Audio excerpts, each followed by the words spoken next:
My name is Evan from the Lonely Stone podcast, and you can see from the screen in front of you, I'm doing a little tier list here for all the Star Wars medias.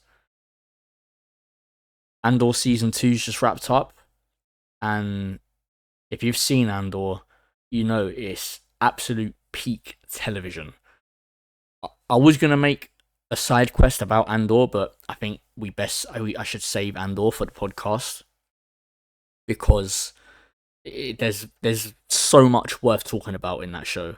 The characterization, relationships between characters, how every character in the show has a very, it's going to sound weird, a purposeful purpose within the show.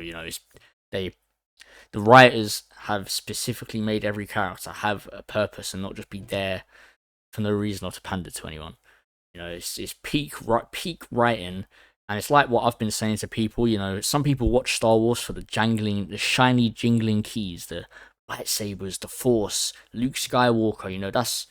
That stuff is nice, it's cool, but for me, prioritize writing a good story and having your characters feel real, and then focus on having it set in that universe. And of course, Star Wars is such a well built out universe. You can have different types of stories in this universe. You can have a story like Andor where even though it is connected to the main plot line of the original trilogy, it feels disconnected, and there's so much freedom within that. But without further ado, I'll start with the tier list. Disclaimer: I haven't seen everything on here. So for the stuff that I haven't seen, I'm just gonna chuck it in F. Don't take that personally.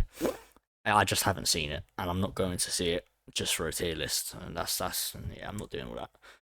So we'll start here with what was originally a Star Wars, now named Episode 4: A New Hope. This might be a bit of a hot take, but I'm putting it in B. Now, this is more indicative of the quality of the stuff I'm going to put above it. Because, no. I'm disagreeing with myself here. It's going in A. It's going in A because from start to finish, it's an extremely well built film with some very good characters and an amazing story. And the way it's able to build sort of the aura and you sort of know who every character is with not so much, without seeing so much from them. And the way it's able to also build into its sequels without even being a planned trilogy to begin with is very good. It's very good. You have really good moments. You have Alec Guinness is in this film with an amazing performance. You have Peter Cushing as Grand Moff Tarkin, who's only in this film as well, and another amazing performance. James Earl Jones, amazing. I never found the acting of Mark Hamill to be anything special in this, nor Harrison Ford, to be honest. I don't think their performances are anything crazy, but as I've been told before, some of the acting in Star Wars, you can't knock the actor so much because the writing can be pretty horrendous. But start to finish, it's an amazing film.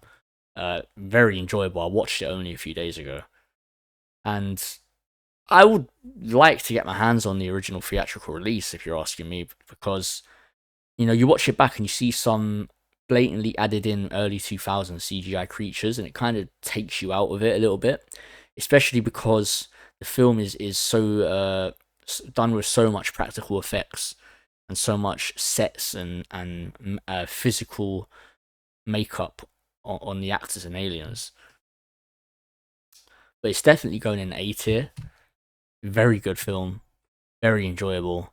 Not S, because I do think there's Star Wars projects that are definitively better than A New Hope. Empire Strikes Back, S tier. Other than maybe Spider-Man 2 and the Terminator 2, best sequel ever. The way it's able to build off the first one with obviously the spoiler alert if you haven't seen a film that's like damn near 40 years old or something, damn near 50 years old. Darth Vader is Luke's father, and the way that's sort of revealed, and A lot of people would say, "Oh, the stuff Obi-Wan says doesn't make sense," and this and that. From his perspective, it does make sense because he's trying to protect Luke, and he wants Luke to become the next savior. He feels like, okay, Anakin wasn't the chosen one, so his son has to be the chosen one to bring balance to the Force. So, it connects very well, if you ask me. And the whole stuff on Bespin, Boba Fett having more of a bigger role, and the relationship between Harrison Ford and Leia advancing, and then he has his training with Yoda in this one. It's just it's an amazing, it's very, very good sequel. S tier, definitely. And then you got Return of the Jedi. This is going in A tier. Again, another very good film, and upon watching it recently, I do think it gets more hate than it deserves.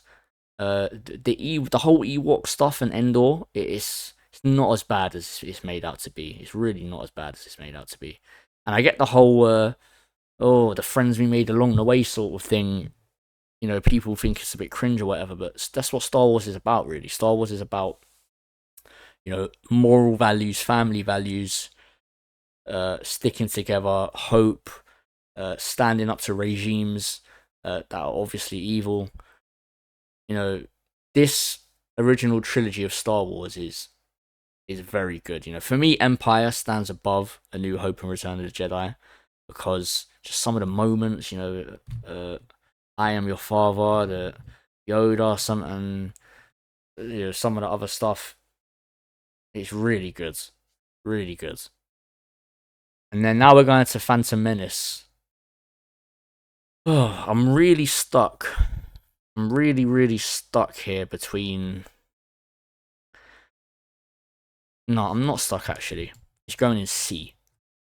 Now, I'm not a nostalgia merchant, right? I saw this film when I was a kid, and I thought it was pretty cool. But watching this film back kind of recently, and there's so much unenjoyable content in it. And I'm somebody who can enjoy the political maneuvering side of Palpatine. That sort of side of these prequels, I personally really enjoy. But it's some of the superficial stuff, like the acting. Some of the acting, for example, is just horrible. Some of all of the CG is horrible. Jar Jar Binks is a really horrible character.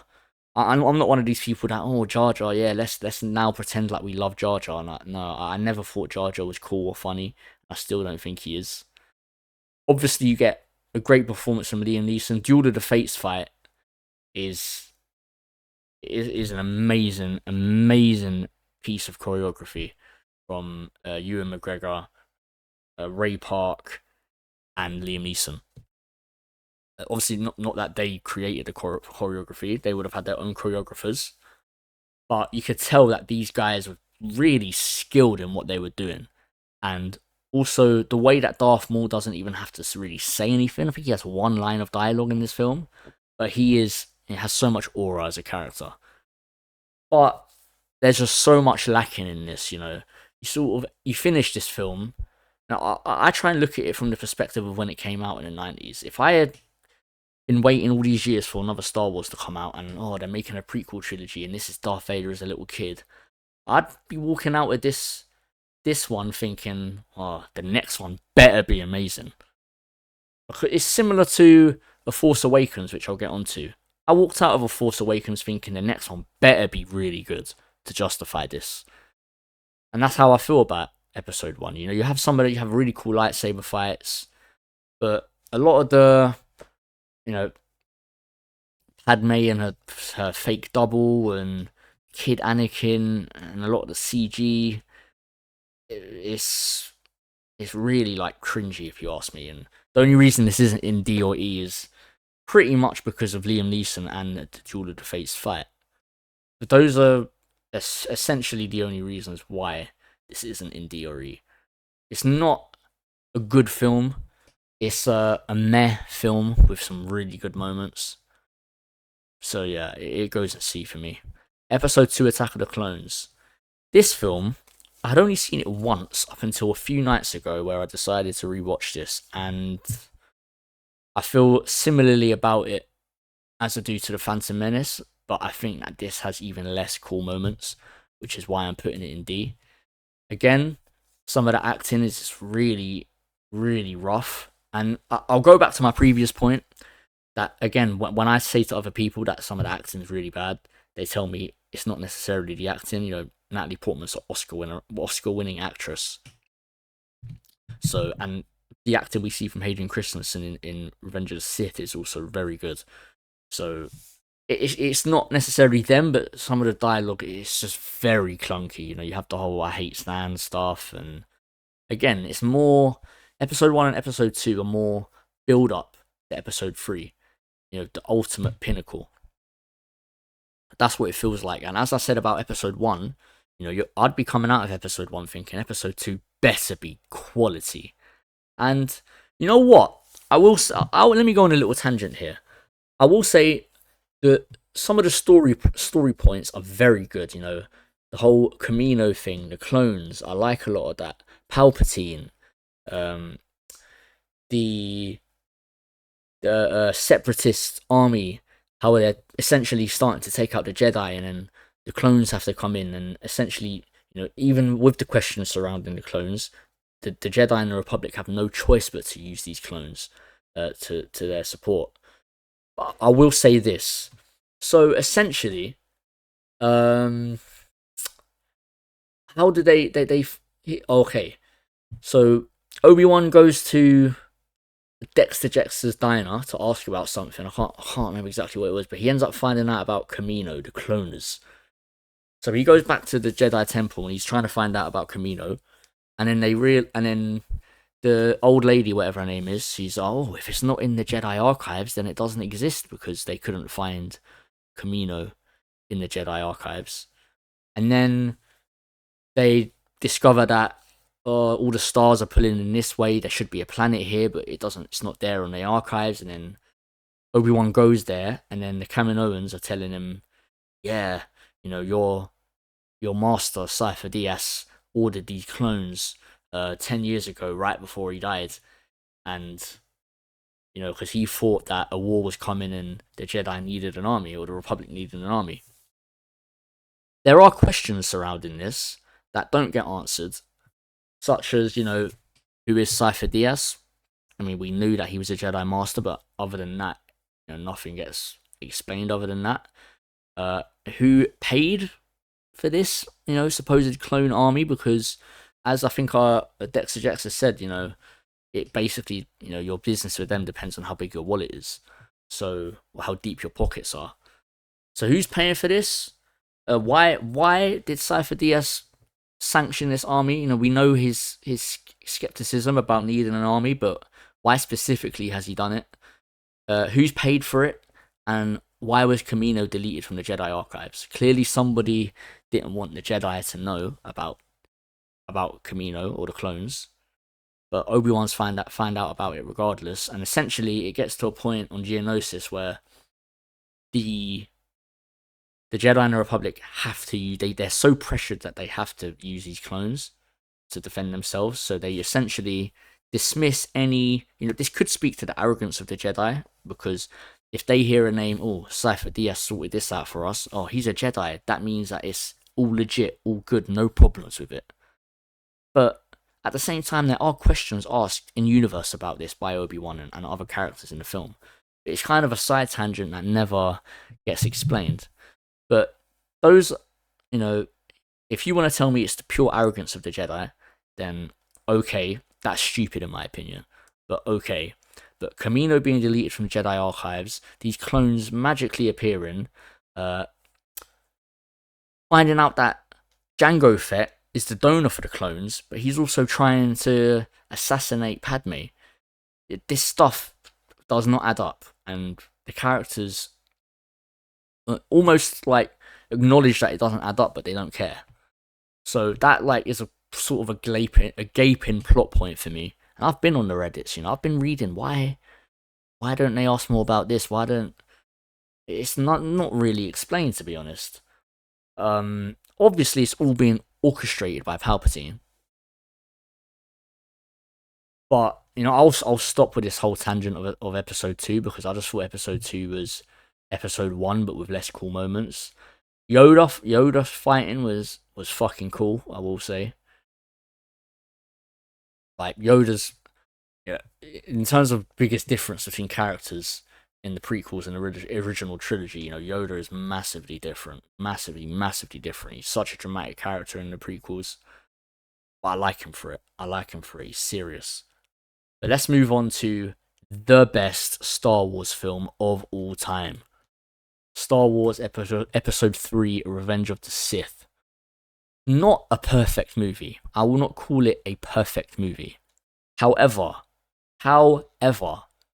the sheer amount of amazing moments in this film, it is ridiculous. So you have the fight with Count Dooku at the start. This is at the start of the film. They're fighting Count Dooku, defeat him. And then, I don't want to miss out any fights here, but I think the next one, Obi-Wan and General Grievous. Again, that's another amazing sequence that leads into Order 66, which again, another great scene, the Order 66 scene. You have the fight between Palpatine and the other Jedis and Mace Windu, which is really cool. And you have the fight between Yoda and Palpatine, which is so stupidly underrated. That the little bits of dialogue that Yoda drops, that's an end your reign is. And not short enough it was. Yoda is so fucking cool in these prequels. It's unbelievable how cool he is.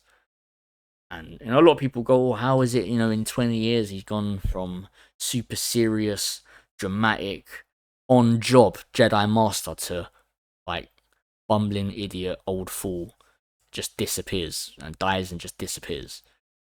I don't really care, to be honest. I don't really care. He's so good in this film.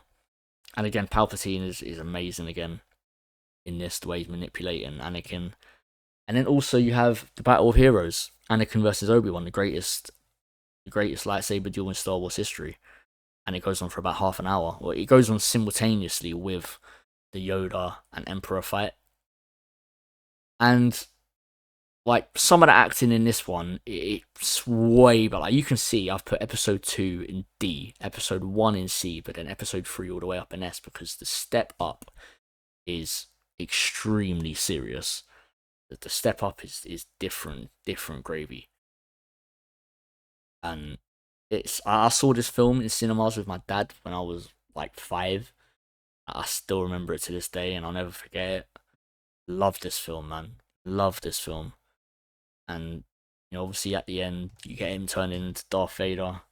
They could have done without the no. They could have done without that, to be honest, but it is what it is, I can take it when it comes to Star Wars. I can take a bit of cringe. You expect it. You kind of expect it. I can take a bit of cringe. Episode 3, 1000% S tier, top of S tier. Yeah, man. Clone Wars. I've not seen all of it. I've seen some of it. My gripe with Clone Wars is that they have to dance around so much because of what happens in the prequels, especially Revenge of the Sith. For example, when Anakin and Grievous meet, he says, "Oh, I expect you to be taller," implying, essentially confirming that it's the first time they've met. And then you have a whole 7-series show where General Grievous is one of the main recurring villains, and he's one of the main recurring villains, and he never meets Anakin, one of the main characters. And also, you have Darth Maul show up a lot in this show, and it's so clear that this animated Clone Wars show was not within George Lucas guidelines, although he helped make it. A lot of stuff happens where it's hard to buy that this happened in the same universe that the prequels did. But there's also a lot of good stuff in there, a lot of good, if you almost told me it was a non-canon show, then I'd say it was really good. You get some really good episodes, you get some really good storylines, and also you get some other characters that get a lot of good spotlight, like the clones and such.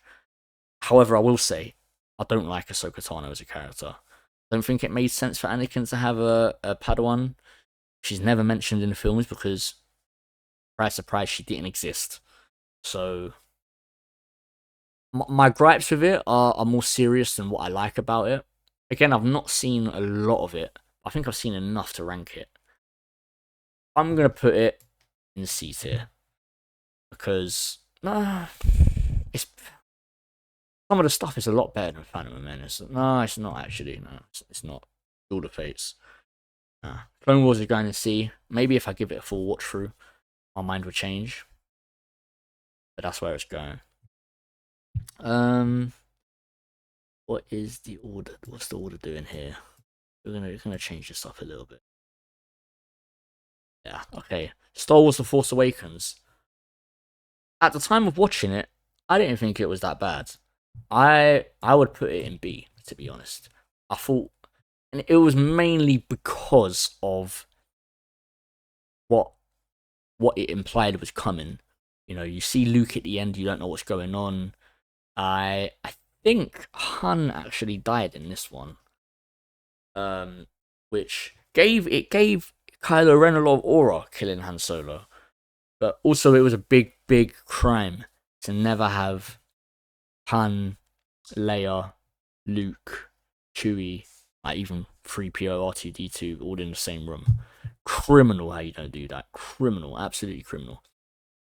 But I remember walking out of that film, see it with my dad. Come out of that film, we looked at each other. That wasn't bad. Again, it's very similar to Phantom Menace, where you're going, okay, the next one better be good. All that setup better be worth it. But again, my massive gripe was how much was unexplained in it. You know, why are the First Order a thing? How are the Empire essentially back? How have they got control over so many systems and such large armies and you know, ships and star destroyers and all this stuff in the space of probably what 30 years, about 30 years after, probably about 30 years after Return of the Jedi. I don't know exactly, you know, you could correct me on that. About 30 years after Return of the Jedi, how have pretty much the Empire gained so much control again over all these systems? And again, why is Luke not in this right until the very end? A lot of the Rey stuff is just, again, you can buy that she's able to do certain stuff because you're thinking, okay, we're going to find out something about her. You know, obviously what we end up finding out about her is complete nonsense, but it's a lot of mystery in this film. It's so much mystery. But it does kind of, you walk out of the film and you have to judge it off its own merits, right? I can't say The Force Awakens is bad because The Last Jedi and The Rise of Skywalker are bad. You know, that's not the way I judge films. I'll judge it off its own merits. I walked out of that film thinking that's not bad. Pretty decent. I'm not a hater. You know, I could easily just put it in F and say, oh, sequel trilogy F. I'm not a hater. It's better than Attack of the Clones. It's better than Phantom Menace. And that's that, in my opinion. We'll go Star Wars The Last Jedi, F. Straight garbage. Straight trash garbage. You ruined pretty much every character you could have. Anything that was interesting about Rey was completely taken away because she just became an absolute Mary Sue in this. Kylo Ren became a whiny little bitch and lost all of his aura that he gained in The Force Awakens. Luke Skywalker's character was absolutely turned on his head and ruined. Leia was pretty much just a spectator, chilling in her little tactic room, doing nothing. Poe was just like pushed to the sidelines for this film. You introduced that Rose character, which she had no purpose to even exist in the film. And Finn, you know, shout out John Boyega. I'm not here to talk about race and all that, but his character was given serious implications in The Force Awakens. You know, I thought it was super interesting that we started The Force Awakens with his point of view, a stormtrooper, a defective stormtrooper, and how he's wielding a lightsaber. They're teasing that he could potentially be force sensitive or any of this sort of stuff. That would have been interesting, but instead, he's just another rebellion bitch, just getting pushed to the side. Like everything, everything that was intriguing about the Force Awakens was just completely shut down in this. And also, the fight scene where Kylo Ren and Rey are fighting all of the Red Guards. One of the probably one of the worst choreographed fights in the entire Star Wars universe. Horrible film. I've seen it twice, and I saw it once in cinemas, and once I actually showed it to Seth. We watched it together, but horrible. Actually, no, I think it was The Rise of Skywalker we watched together, but I've seen this twice. Like The Last Jedi. Yes, very bad film.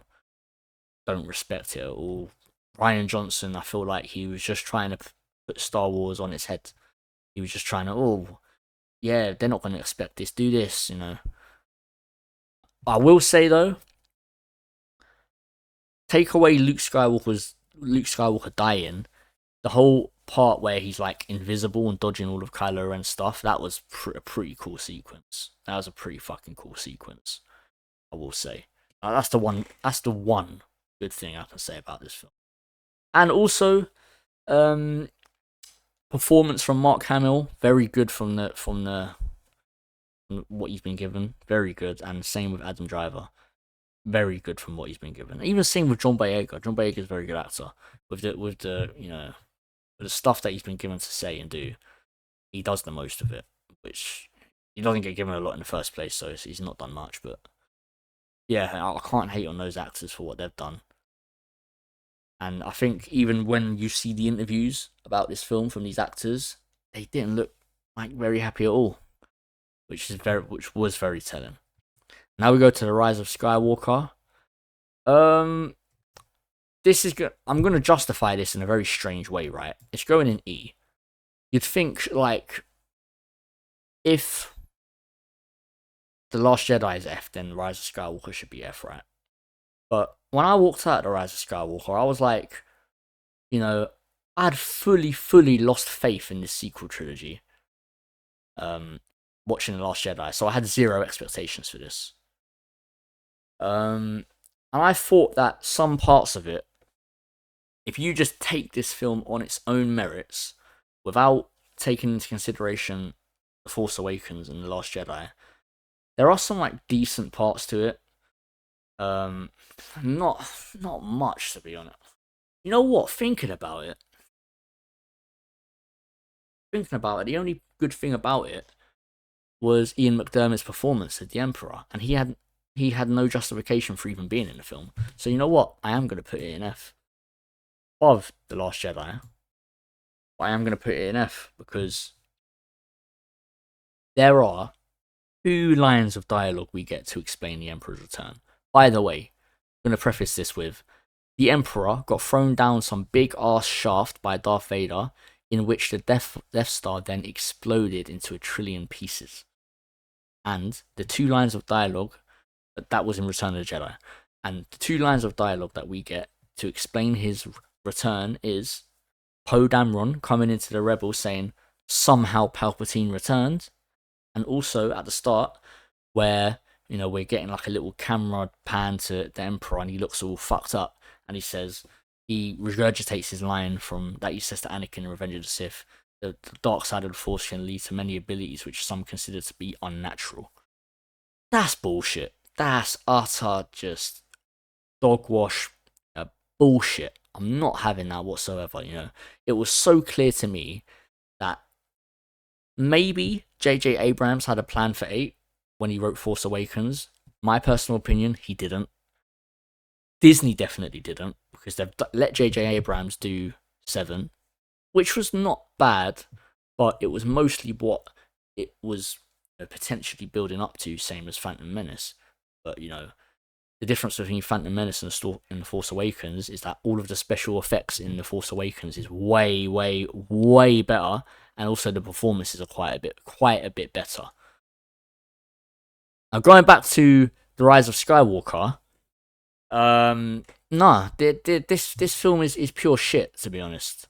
Um, you get at the end, what is it like? You think Kylo Ren's dead, and he comes back and he revives Rey, or Rey revives him, or some bullshit like that. I can't remember. And then, or I am all the Jedi, and she reflects his own lightning back at him and kills him. Bullshit way to kill the Emperor. And he somehow has 1,000,000 Star Destroyers out of nowhere. He's just magically spawned in all this shit. Disney had no storyboard for the trilogy, in my opinion. They had a storyboard for number one, and they probably thought, okay, writing number one in this way leaves us with a lot of options, right? Because they haven't really done anything with Luke. They haven't told you anything about who Rey is, or what Finn is gonna do, or who what Kylo Ren's reasoning is for what he's doing. We know that he's a Darth Vader wannabe, but that's about it. So there's so much left to be said about it after episode 7 comes out, but then you get episode 8, which turns it on its head, and then episode 9 is really just trying to revive the mangled corpse of episode 8, which is unable to do. So they essentially go, okay, J.J. Abrams is back for number 9. What do we do for episode 9 after episode 8? Well, we can't really do it fucking anything, to be honest, so let's just bring the Emperor back, That might paper over some of the cracks of how shit it is. People are going to see the Emperor and go, oh, the Emperor's back. Yeah, man. And even, I'll admit, I kind of got sucked into that a little bit when the trailers and all that sort of stuff was coming out. But upon watching the film, yeah, the most diabolical line of dialogue I've seen in any Star Wars film ever. Somehow Palpatine returned. The most diabolical line of dialogue in Star Wars. I don't care about anything else that George Lucas has written. That is the worst line of dialogue in Star Wars history. Flat out. The ending to the movie is arse, cringe. Oh, Rey Skywalker. Rey who? Like, as if someone would even ask that question. Like, what stupid fucking question that is. I'm gonna pop a vein talking about this fucking film, so I'm gonna move on. Yeah boy. Rogue One better than Empire Strikes Back. Come at me about Rogue One being better than Empire Strikes Back. I dare you. Tony Gilroy is the GOAT. Because Rogue One, it's not just a Star Wars film first. It's a fucking amazingly written film first. Like, the way you're able to take characters that you wouldn't have heard of before or even hear of, well, some of them you won't hear of even afterwards, like Jyn Erso, Cassian Andor, like some of the other Rebel geezers and Krennic, and like so many great characters who, in the grand scale of the Star Wars universe, are minor characters, or nobodies even. But the way they're able to make this seem so important, and like, for example, even the minor characters, I couldn't tell you their names, but the blind guy, his pal, the guy that was in the ship, KS2, the droid, how you have so many good characters in one film that we've never heard of before. It's mind-boggling, and obviously the performances are next level as well. So, like, it's amazing. It's an amazing story, and I thought the ending brilliant, having Andor and Jyn die on Scarif, it is, being blown up by the Death Star. Such a good film, and pre-Andor, it would have gone pre-Andor. Even though I just said I'm not gonna say The Force Awakens is shit, because the two films that follow it is shit. I am gonna say Rogue One is better because Andor is coming out. That's just the way I feel about it, unfortunately. If you don't like it, you can do one, but Rogue One, man. I even like Saw Gerrera, and like the way he dies. Oh, it's so good, man. It's so good. I even have to watch it again after I finish his tier list, but damn, man. So yes, best Star Wars film Disney made by far. Rebels, not seen it. Solo, not seen it. I don't know what that is. I'm not seeing it. What's this? Another Clone Wars. I'll just put it in with that.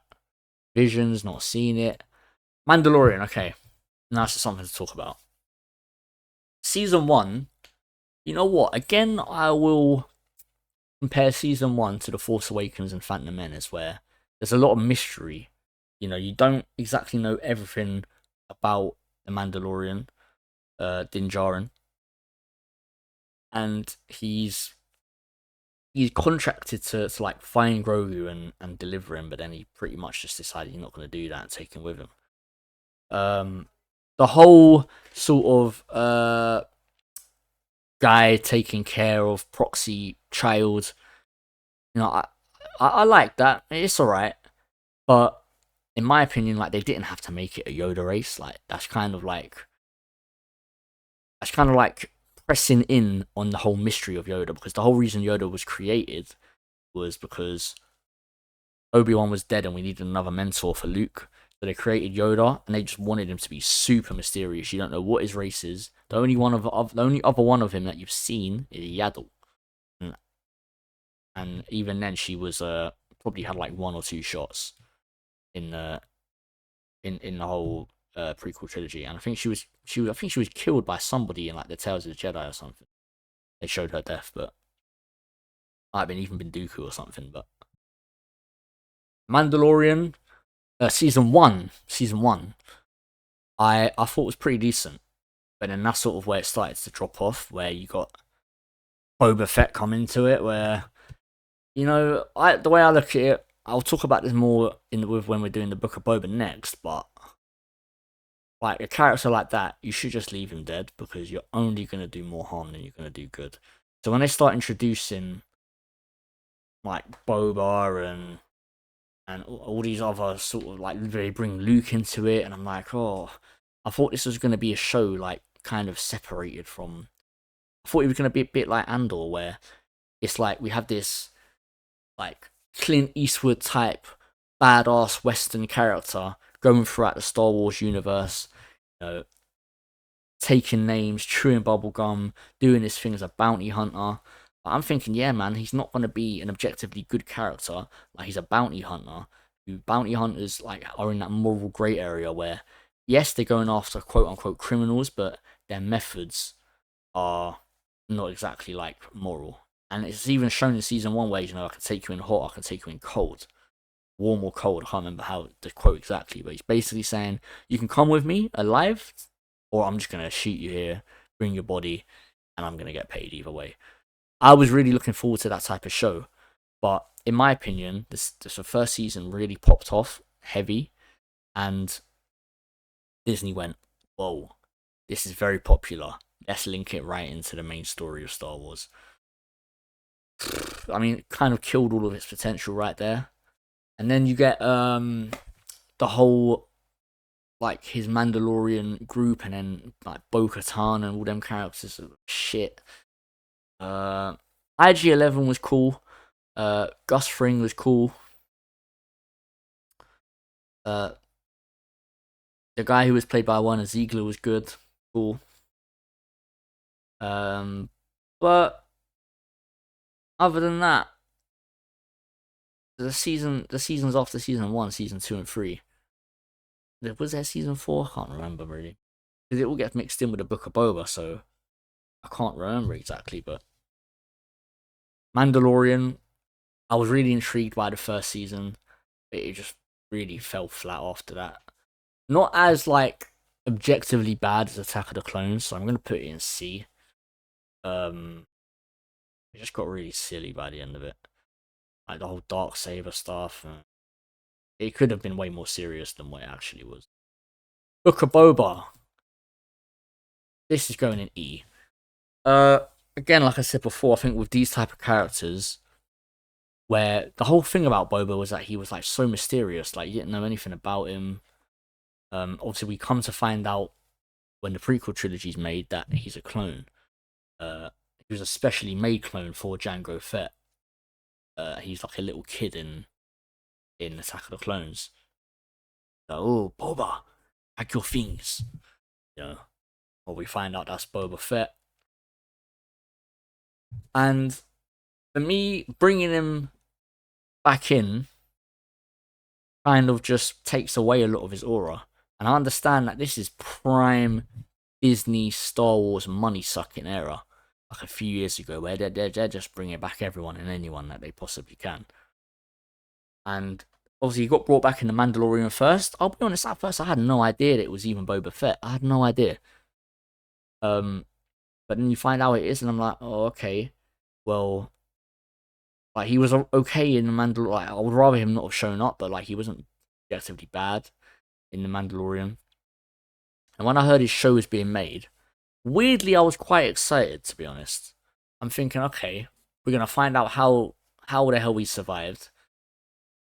And to be fair, his survival was bullshit in the first place, but not as bullshit as Palpatine, so it's not as bad, I guess. But I'm thinking, okay, like what? This is directly. This is gonna be like directly after Return of the Jedi, I guess, is the one I think he dies in. Or, quote unquote dies. We know he doesn't die now, but like he had no real reason to be brought back. He comes back just to stay on shitty Tatooine. Which, by the way, the way A New Hope puts it, Tatooine is a nothing planet. Like I get that, you know, Anakin started there, Luke started there. It kind of is the central planet for Star Wars, but to have a whole another show now, just purely based in Tatooine, where it's supposed to be a whole universe of Star Wars. Like, but you could have had Boba Fett doing anything. You could have had him going, oh, like that fucking wanker Luke. Like, I'm going after this guy, man. I'm going after this guy and his friends for what they did to me. Like that, like, and you don't even have to have him interact with any of those characters. But this show could have just been about his journey to try and complete those goals. But instead, you have Boba Fett and his little band of misfits taking over Tatooine and becoming the mob family of Tatooine. Like, how fucking boring is that? How shit and boring is that? Also, half the fucking show was dedicated to the Mandalorian. That Mandalorian season 3.5 or 2.5 in Book of Boba. Bullshit. His whole thing with the Sand People. Like, bullshit. Why are you humanizing the Sand People? Like, they're supposed to be just savages. Like, they're the Sand People savages. Like, come on, man.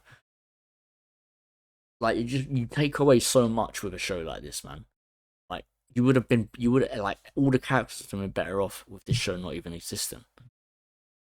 But I really didn't like much about it at all. I really like Tamora Morrison. I think his line delivery is very like good, especially for a character like Boba, who's just supposed to be cold, and just. But like, if you're asking me, if you said to me, okay, watch the original trilogy, what you see of Boba, watch the Book of Boba Fett, is that the same character? I'd say hell no. Two completely different characters.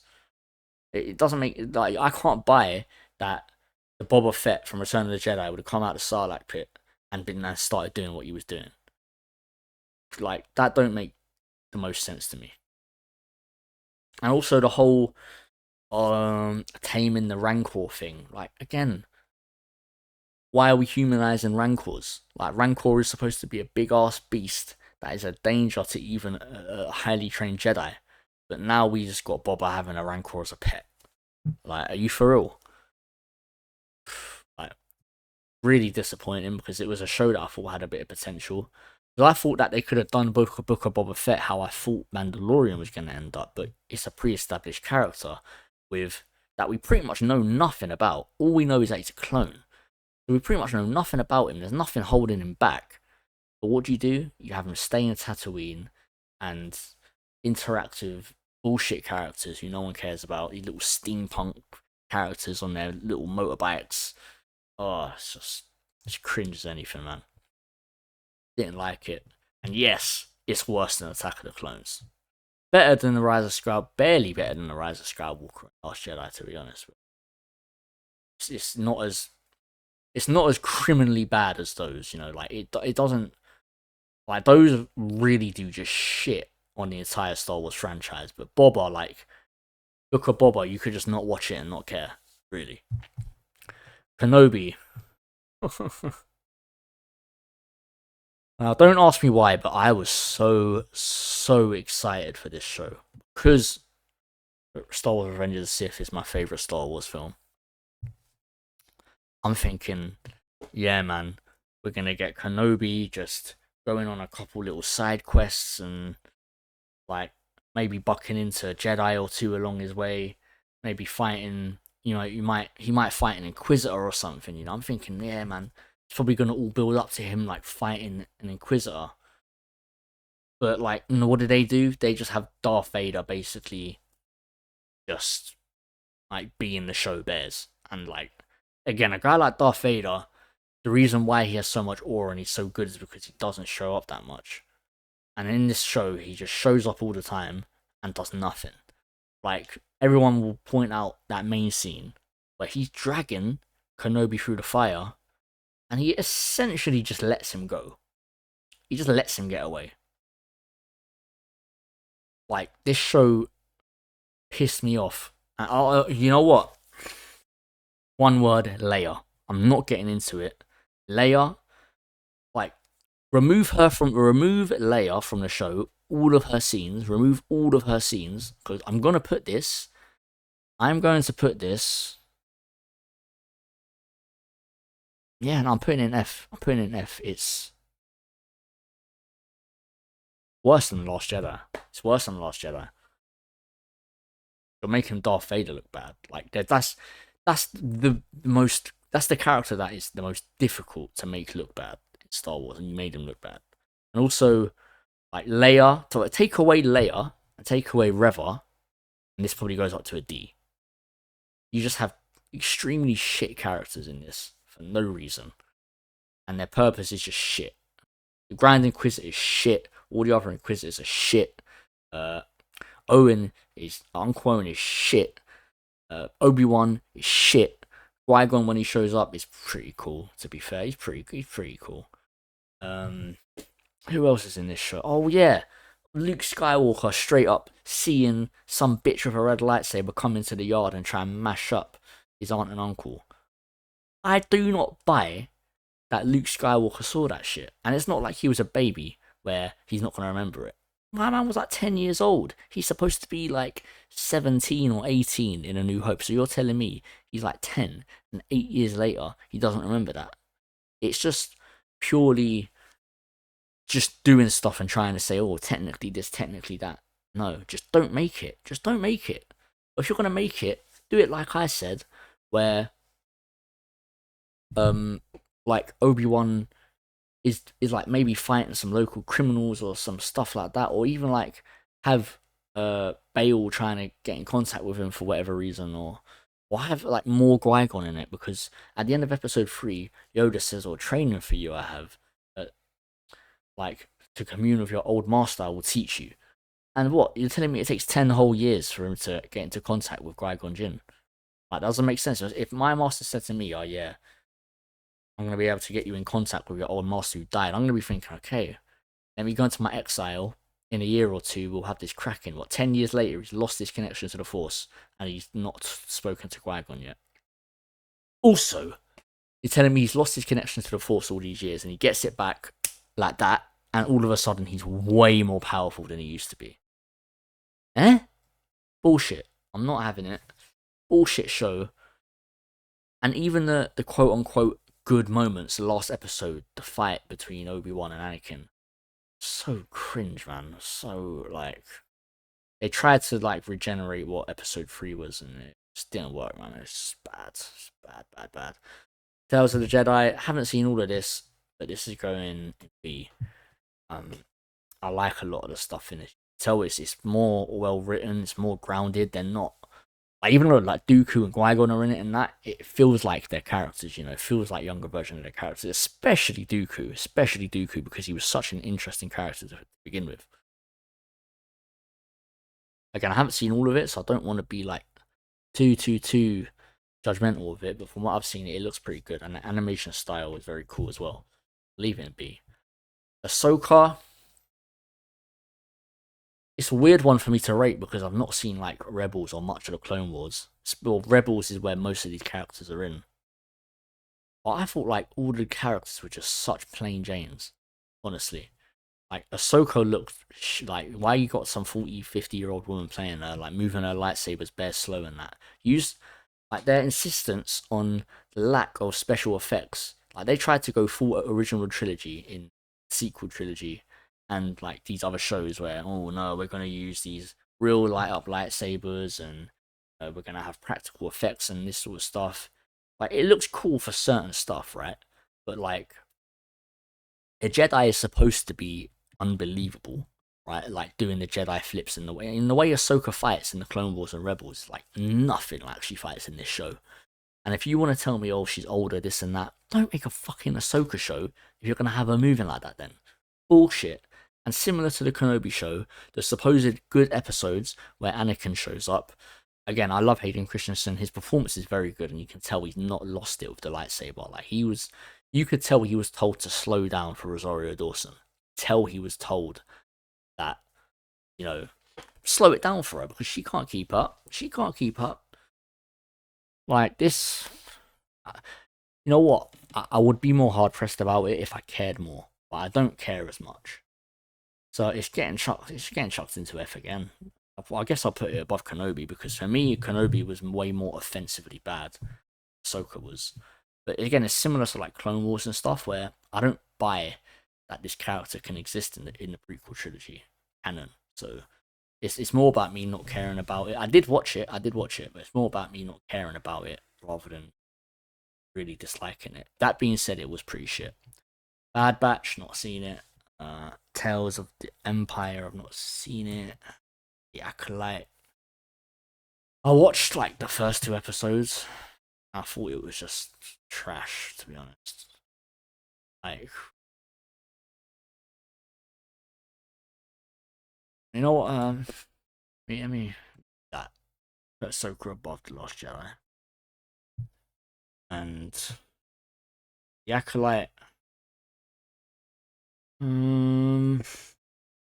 I didn't finish it, so I don't. Again, it's more about me not caring rather than it being like offensively bad. But it's gotta go in F. I guess I'll just. I guess I'll put it there. Some of the lightsaber fights were cool. There were like some cool things about it, but also some just really weird cringe things. I don't really care too much, so yeah. Skeleton Crew, not seen it. Seen that. And we'll end with this, but Tales of the Underworld we've not seen. Andor. This it's not going above episode 3. I was just about to put it above episode 3, but it's not, man. I get goosebumps when I watch episode 3 to this day, 20 years later. Andor is unironically a top 5 TV show of all time. Of all time. Up there with The Sopranos, The Wire, Breaking Bad, Succession. It is amazing.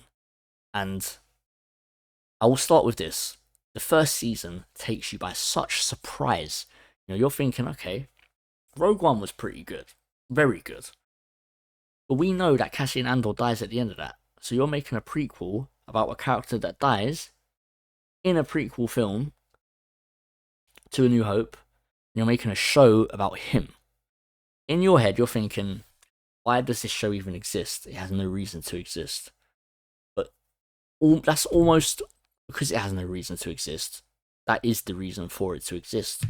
Because there's so much not known about some of these characters and the whole build up towards Rogue One. Rogue One is about you know, the Death Star weakness and the plans. That's what the whole film is about. So that's like the purpose of that film. But then Andor is way more of like a character study of characters. You got like I could sit here and just like name so many great characters. Like let me go for it. Cassian Andor, Luthen Rael, Dedra Miro, Cyril Khan, Bix Killeen, um, the droid in season one, um, Director Krennic, Partigaz, um, what's my man's name? Young, um, Luthen's assistant. I can't remember what her name is. Uh, KS2, Kit, like, like so many amazing, well written characters. It's a joke how good this show is. A joke how it. Uh, Kino Loy from the first season. Even the Scottish guy that Cassian recruits from the prison. Like it is fucking absurd how many well written characters are in this show, and the way it's able to take you by surprise as well. Like you're thinking there's no reason for this show to exist. You're thinking it's going to be mid. It's not. It's amazing. It's brilliant. It's so good. Like the way it gives every character such a great purpose, and also the way it portrays the Empire is exactly how the Empire needs to be portrayed. Brutal, but incompetent, which is what they are. And even the group of the group of people that Cassian does the bank heist with in season one, all great characters as well. Even in season two, when Cassian lands the TIE fighter thingamajig, and then all of them guys are there, all of them characters are sick, all of them characters are great because they feel real. They feel real, which can't be said about so many characters in Star Wars universe. Forget that. Oh, what do you mean they feel real? Well, there's lightsabers and spaceships. Like, how can they feel real? Like, you know what I mean in terms of the way a character reacts to situations and the way they interact with each other in this universe. It never feels more real than Andor. Now, I don't care that they're in spaceships and there's droids and aliens and all this shit. I don't care, man. These lot feel real. It feels real. And, like, I could genuinely go on for hours and hours about how good Andor is and the characters in it. It's just so good. And if you've not seen Andor, I'd suggest you watch it now. Now. Andor, Rogue One, A New Hope, original trilogy. Or even. No, yeah. Do that. Because just I'm almost lost for words because season one takes you by such surprise because you don't expect it to be good at all, and it's so good. And then season two comes around and you're thinking, okay, surely it can't live up to the hype of season one, right? Because season one's taken you by such a surprise that now you're expecting it to be great, and somehow, some way, season two exceeds your expectations again. It's it's stupid the amount of like oversight and effort and work and has gone into this, because none of the effects look sloppy, none of the very little of the acting is questionable. The way that these organizations and characters react and interact with each other is so real. That's why a lot of these characters are so relatable because you see them react to something and you go, okay, I can imagine myself reacting that way. And again, the way it portrays the Empire, the actual competent guys are the ones getting done up or sidelined, whereas you have the guys like I can't remember what his name is, but the guy right at the end who ends up like taking Partigaz's position. Like he's just chilling on the sidelines, not saying much, but these are the guys that are, getting through in the Empire. But I think I'm a bit tired of this now. We've been getting through it. Andor season 2 is the second best Star Wars media ever. Episode 3, I'm not afraid to say. I will say that in terms of quality and writing, Andor and Rogue One are better than Episode 3. But my personal bias and nostalgia is just too much for Episode 3. I've seen Episode 3 like probably over 30 times. I still get goosebumps watching it to this day. So, if I'm trying to be objective, then it's like that. But and even Andor and Rogue One are like on similar levels, but because there's so much of Andor and it's able to hold up that quality, that Rogue One quality over two 12 episode seasons, that's why I put it above. But I'll give in to my bias and have episode 3 there. And yeah, like, so Rebels all the way down to Tales of the Underworld, I haven't seen any of that. So the F category, in my opinion, the worst piece of Star Wars media is the Kenobi show, and then the Last Jedi, and then the Acolyte, then Ahsoka, then Rise of Skywalker, then Book of Boba, then Episode 2. When you get to Episode 2, you get to the not horrible stuff. Not offensively bad. Like, all this stuff is offensive to the Star Wars universe and the characters within it. Episode 2 is like below average. Then you have Episode 1, which is meh with good moments. The Clone Wars, which is hard to buy in the Star Wars canon, but a lot of it is pretty enjoyable. Mandalorian, which was average, Season 1 was good, but it fell off afterwards. Season 1 is what gets it as high. If we're judging after Season 1, it probably goes to where Book of Boba is. I'll keep it here because I did enjoy Season 1. And you got Apollo Creed as well, and Mando. Yeah, I love him. And you got The Force Awakens, which, you know, like I said, a lot of the reason why I thought it was good is because of what I thought it was going to turn into. But still, Tales of the Jedi, enjoyable, good stuff. A New Hope and Return of the Jedi, A quality, not cream of the crop Star Wars, very, very good. Very nearly cream of the crop.